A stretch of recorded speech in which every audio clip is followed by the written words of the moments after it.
Da bi vaša nekretnina istaknula se među svim tim oglasima, morate zadovoljiti nekakve uvjete. Prva i osnovna stvar vam je, znači, ako već ne prodajete sami, ako angažirate agenciju, manje vam je uvijek više. Znači, odaberite uvijek jednu agenciju, provjerite, dajte u njoj ekskluzivni ugovor kako bi vam oni jednostavno potpuno transparentno mogli to prodavati. Jer znate, najveća zabluda prodavatelja je da ako daju na više agencija da će vidljivost biti veća, to zaboravite.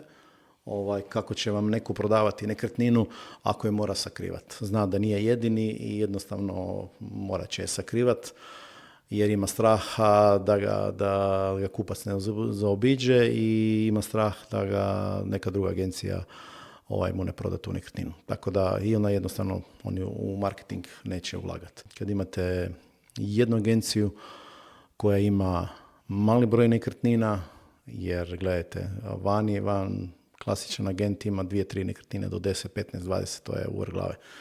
Jer se može aktivno baviti sa vašom nekretninom. Berite jednu, dajte njoj ekskluzivni ugovor, naravno sa odgovornošću što ta agencija treba napraviti, koje su konkretne stvari što će raditi za vas, prvenstveno o marketingu. A marketing vam je najbitnija stvar.